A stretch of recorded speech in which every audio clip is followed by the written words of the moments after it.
বইয়ের নাম ব্লুজমস, class 6, page number 9-এ আসো সবাই। বই খুলবে, 9 নম্বর পেজে চলে আসো।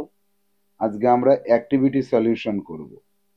অর্থাৎ আমরা এর আগে ক্লাসে যে পার্ট পড়েছিলাম, গল্প রিডিং করেছিলাম এবং তার থেকে ওয়ার্ড লিস্ট তৈরি করে নিয়েছি।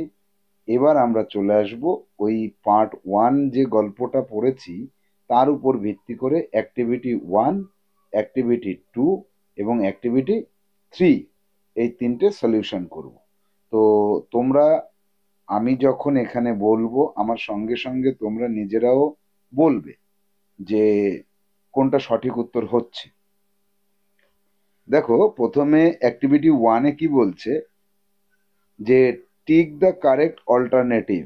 অল্টারনেটিভ বলতে এইটা না এইটা না এইটা, এইরকম যখন তোমার কাছে অপশন দেবে তখন তাকে অল্টারনেটিভ বলা হবে।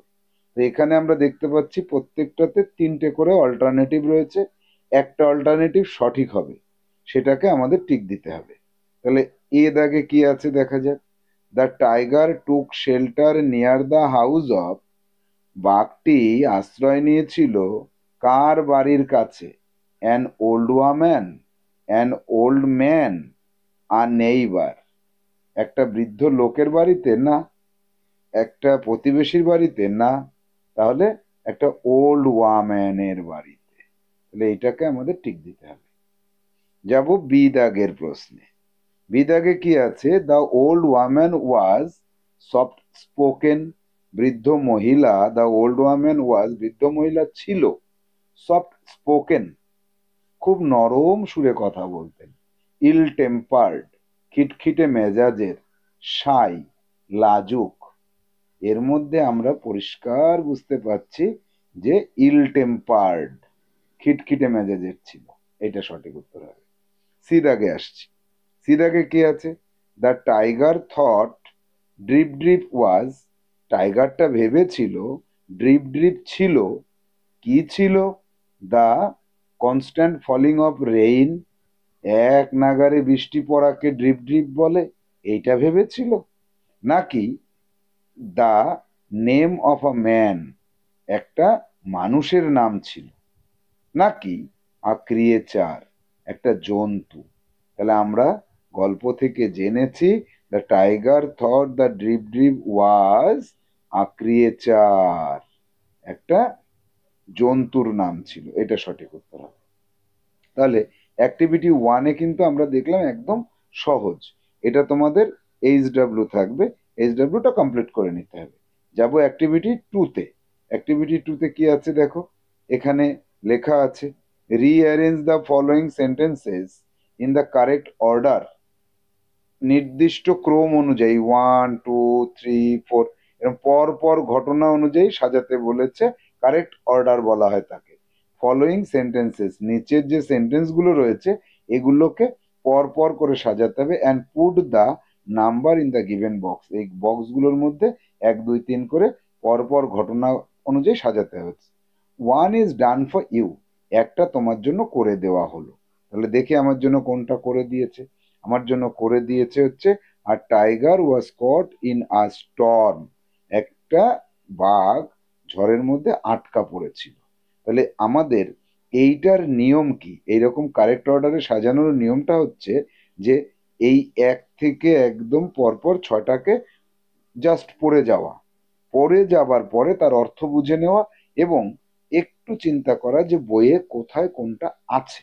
তো এক দাগে কি আছে? The she pushed her bed around the room to keep it dry. সে তার বেডটাকে ঘরের চারিদিকে সরাতে লাগলো, এটাকে যাতে শুকনো থাকে সেই জন্য। বেশ ভালো কথা।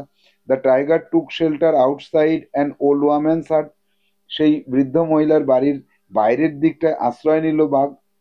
Bholenath was looking for his donkey. Bholenath তার গাধাটাকে খুঁজছিল। আর tiger was caught in a storm. Tiger ঝড়ে আটকা পড়লো। বইয়ের একদম শুরুতে এটা আছে, সেজন্য 1 দিয়েছে। ভোলেনাথ স অ্যান অ্যানিমেল হার্ডেল against the wall of the woman's hut. Bholanath দেখলো যে একটা বৃদ্ধ মহিলার আহ বেড়ার সাথে একটা কোনো একটা জন্তু বা কোনো একটা প্রাণী সে ঠেসে বসে আছে। The old woman was ill tempered at that night. সেই রাতে ওল্ড ওয়াম্যান ভীষণ খিটখিটে মেজাজের ছিল।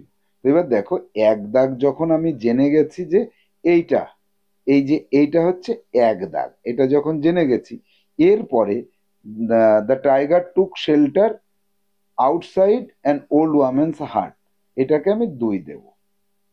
আটকা পড়ার পরে তো শেল্টার নিল। তারপরে the old woman was ill tempered at that night, এইটা 3 দেব নাকি এইটাকে দেব, she pushed her bed around the room to keep it dry, এটাকে আগে দেব। কারণ এই দুটোই আগে আসবে ভোলেনাথ আসার আগে, তাই না? এবার আমাকে একটু বইতে চলে যেতে হবে। বইতে আসো, বইয়ের এখানে এসে দেখো কোনটা আগে লেখা আছে বইতে।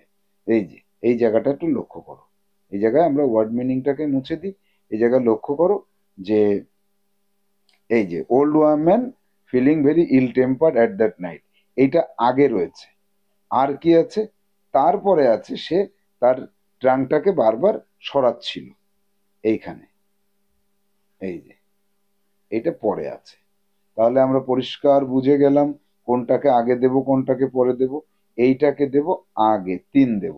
আর তার বেডটাকে সে সরালো, এইটাকে দেব পরে, 4 দেব। এইবার এবার আমাদের আসলো ভোলেনাথ। ভোলেনাথ কোথায় আসছে দেখি। Bholenath was looking for his donkey, আর Bholenath saw an animal huddled against the wall of the woman's hut. তাহলে ভোলেনাথ খুঁজতে বেরিয়েছিল, এইটা আগে আসবে, আর 6 যাবে এইটা। তাহলে পরপর সাজানো কমপ্লিট হলো আমাদের। এইভাবে আমাদের এইটা কমপ্লিট করতে হয়। অ্যাক্টিভিটি 3-এ কি আছে দেখি। অ্যাক্টিভিটি 3, অ্যাক্টিভিটি 3-তে বলেছে অ্যান্সার দ্য ফলোইং কোয়েশ্চেন, যে হোয়াট ডু ইউ থিঙ্ক, তোমার কি মনে হয়, would Bholanath's reaction be if he knew that the animal huddled in the dark, অন্ধকারের মধ্যে গুটিসুটি মেরে বসে আছে যে প্রাণীটা, সেটা যদি অ্যাকচুয়ালি টাইগার, এটা যদি ভোলেনাথ জানতো তাহলে সে কি করত। তাহলে অ্যান্সারটা কি লিখবো এখানে? অ্যান্সারটা লিখবে যে I think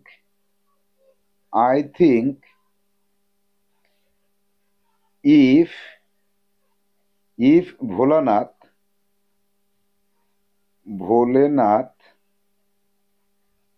knew that the animal was actually a tiger, then he flew away from the spot, ওই জায়গা থেকে সে পালিয়ে চলে যেত যদি সে টাইগার সত্যি সত্যি ভাবতো। তাহলে এরপরে কি আছে? এরপরে আমরা দেখতে পাচ্ছি যে পার্ট 2, লেটস কন্টিনিউ করতে হবে, গল্পটাকে আবার পড়তে হবে। তো সেটা আমরা পরবর্তী ক্লাসে করব। আজকের মতো আমরা ক্লাস এখানে শেষ করছি, টাটা।